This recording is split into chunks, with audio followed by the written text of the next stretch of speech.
Hey y'all, welcome back to my YouTube and welcome back to another story time about me. So today we are talking about my high school and some of the not so positive experiences I had there. We don't like to waste time here, so let's just get into it. Just a little background. I was born in Detroit, Michigan, and I stayed and lived in Detroit until maybe my 4th grade year of elementary school. And then after that, we moved to a place called Northville, Michigan, which is extremely suburban, very white, and very secluded from like urban areas. Very beautiful place. It's a very expensive place to live, but yeah, it came with its ups and its downs. I'm not gonna say I was the perfect child. I definitely was not the nicest person to other people when I was younger, like elementary school. I struggled with ADHD. So I had issues like controlling my outbursts, my impulses, like my behavior. So I acted out against other kids because I didn't know how to properly maintain that energy and put it to someplace good. But I grew up, moved on, stopped acting like that. And then I got my fair share of getting bullied in high school. So I was bullied in high school. Yes, bullied like crazy. Bullied by a lot of white girls who treated me like garbage. And I only had one best friend for real. Her name was Lauren Johnson. And of course I had other friends like a Katie O'Malley. Well, now that I think about it, I really didn't have too many friends. Yeah, it's fine. Oh yeah, so like my best friends were Lauren Johnson, and it's because we were the only 2 Black females that really understood one another and who we really could become in the future, but like weren't there yet in high school. So we related on many different levels, and now we're still best friends. But I'm such a social person. I wanted friends. So I would do whatever it took to fit in, be appreciated, be accepted. And that came with a cost. Like people took advantage of me being nice and me always being available and willing to do whatever for anyone. I just have a few stories to tell just to kind of give you guys the gist of how my high school experience was. So I was at lunch, and I think this was like my senior year. So this was like after I kind of grew up, kind of matured, like was running fast in track and kind of like established my own personality. And I was walking around, I think it was like right when we were about to leave to go like, back to class. So I had my food in my hand and I was about to go throw it away. So I was walking to the trash can and I dropped my food on the ground or something like that. And one of my supposed friends, I would say her name because I really don't care, but for the sake of me not going to that place, I'm not going to say her name. So this female, white female, she turns around after I drop my stuff and she's like, ha ha ha, pick that shit up, nigger.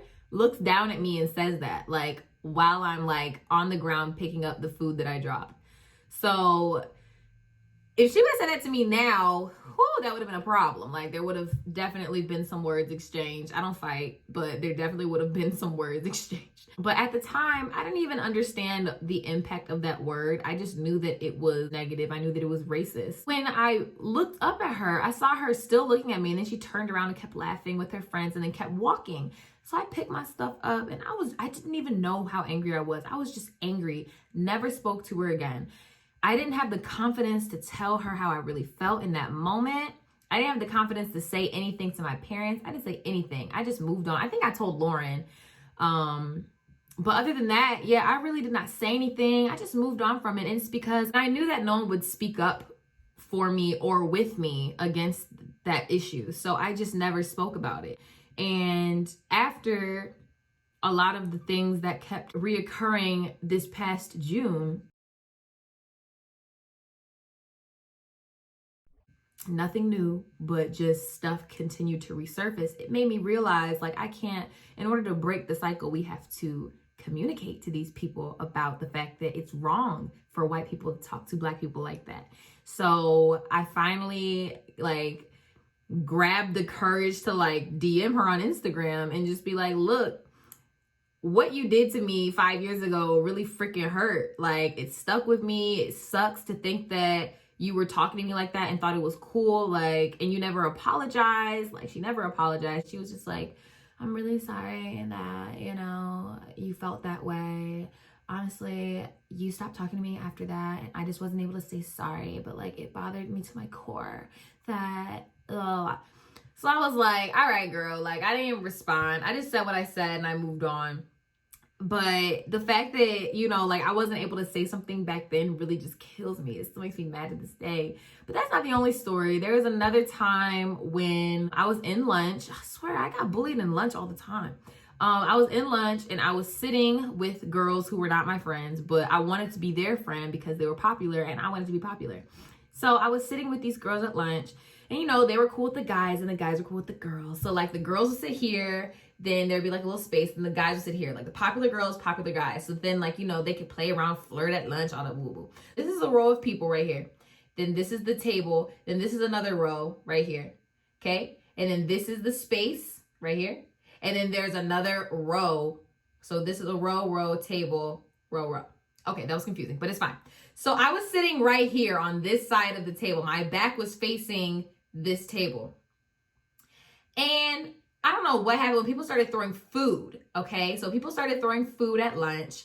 And then all of a sudden, I hear this boy named Jordan. I'm using his name.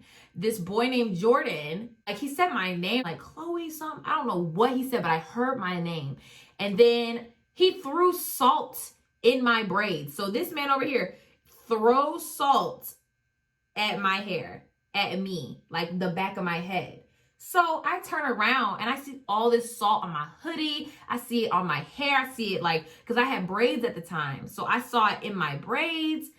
And I was like, what the Ooh, I started cussing. I was like, what the F? Like, what is wrong with you? I turned around and he just started laughing. Everyone was cracking up. So then I turned around to look at my friends and they were like, oh my God, Chloe, like, oh my God, laughing. So I got up, left, went to the bathroom, cried my eyes out, tried to get this salt out of my braids because y'all know how hard it is for little particles to get out of your braids. It was just such a stressful, embarrassing situation. Nobody came to the bathroom with me. I left sweating, like so stressed out just because it was embarrassing.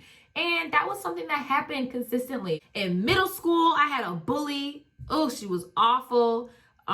This girl, I don't want to use her name, but she was horrible. She was super short, rude, disrespectful. I feel like she bullied me because in a way she was jealous. Like I'm saying that because I really think that's what it is. Like I really think she was jealous or insecure and she bullied me all through middle school. Like I went to the bathroom one time and I hid in the bathroom and ate my lunch there because I knew she would talk crap about me at the lunch table, embarrass me, somehow just make me feel stupid. In middle school and high school, like it was a consistent amount of bullying and nobody really supported or helped me or stood up for me for real. People started treating me with respect once I started running fast on the track. People started saying, oh my God, Chloe, like she's cool, she's hard. Oh, she's going to Purdue, she's going to college. Like that's cool, oh my God, woo woo. And that's when people started treating me better. And then when I started traveling to other meets and like other places and I got back to like Detroit and like, more urban areas, people started treating me the way that they saw me, which was they thought I was beautiful. They thought I was really cool. They thought I was nice. They just thought I was easygoing. And I never experienced that in high school. So I didn't know how to receive any of that energy. But that's when I started to build my confidence up through track meets, running fast, being treated like a leader on the track team.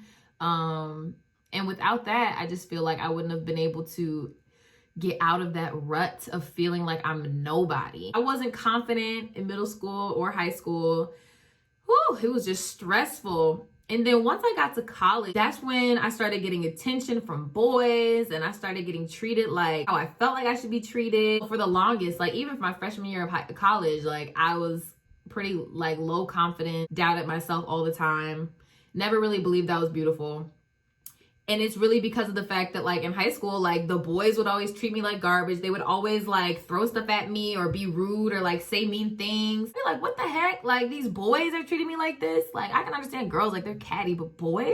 So that was my experience in high school. And like, I'm not even gonna lie, I learned from it. The experience definitely humbled me for sure. I experienced that bullying and I never ever want to treat anybody like that. Bullying someone is just never the wave. Like you're not cute if you bully someone. You're not funny. You're lame and you're showing all of your weaknesses. But someone asked me, they said like, oh, like, what would you say to the people who, were treating like garbage in high school? And I would say, like, first of all, y'all did too much. Would I thank them? No, I wouldn't thank them. I'm not gonna thank them for making me feel like that when I was in high school. But I will say, like, I'm not mad that I went through it. Like, I went through something that made me humble, that made me understand what it's like to be treated like crap. And it just makes me work that much harder at being a good person to other people, because like that feeling of just like feeling like you're nobody, like you're no one, like it's just the worst. So I definitely would not thank them, but I would definitely say, like, I'm not mad that you did it. It is what it is. So that's my high school experience. It's not really positive, but I came out of high school with an amazing best friend and great teachers and coaches that I talk to all the time, that always treated me with respect and always told me how, like, amazing I am, and just helped me boost my confidence. So I definitely don't regret going to Northville. But now y'all know a little bit about me and my high school experience. I would love to hear your high school experiences. If you're like me, who went to a majority white high school and had experiences like that, you're not alone. I went through the same thing, and it is okay. Like, that crap does not define you. You have to find your own purpose and your worth within yourself, and remember that you have something to give to this world. I don't care now. Anybody can talk to me, talk about me, talk to my face about me. I don't care. You know why? Because you're not God. Bloop. You're not my mom. You're not paying my bills. Bloop. You're not my best friend. Bloop. I don't even care about you. Bloop, bloop, bloop. I don't even entertain any type of energy that is not positive. Just remember, like, it's okay to go through that. You're young, like, it's okay. Like, you have so much time to grow, get confident, find yourself at your own pace. Don't compare yourself to social media people. Oh my God, I'm so confident. I'm so this, I'm so that. Half them girls that be posting them bodies and doing all that on Instagram be so self-conscious. They do that so that then they can feel confident, so that then they can feel reassured, like, yeah, I'm doing this, yeah, blah, blah, blah. And that's fine. But don't compare your own journey to theirs. Like, if you're not at that place yet of feeling great about yourself, feeling confident and radiant, that is okay. You know why? Because you'll get to that place of feeling confident and radiant at your own pace. So just breathe, relax. It is going to be okay. And as long as you pray, because I'm a prayerful female, if you pray until you can't pray no more. And when you can't pray no more, pray to pray. Okay, just pray to pray again. Stay confident. Remember who you are. Listen to your parents, because they'll tell you the truth. And if they don't tell you the truth, tell them to tell you the truth, so that then you can hear the truth. Trust yourself. Pray about your purpose. And don't hang around people who you know are not good for you. Don't be a follower. Be a leader. Leaders are cool. Followers are not cool. And yeah. So I hope y'all enjoyed that little video. I will be posting another video very soon. Continue to stay prayerful, stay peaceful, stay positive. But yeah, y'all, I hope you guys enjoyed this video. I hope I didn't talk for too long. Y'all know I don't like long videos. So yeah, stay tuned for more videos, and I love you. Bye, y'all.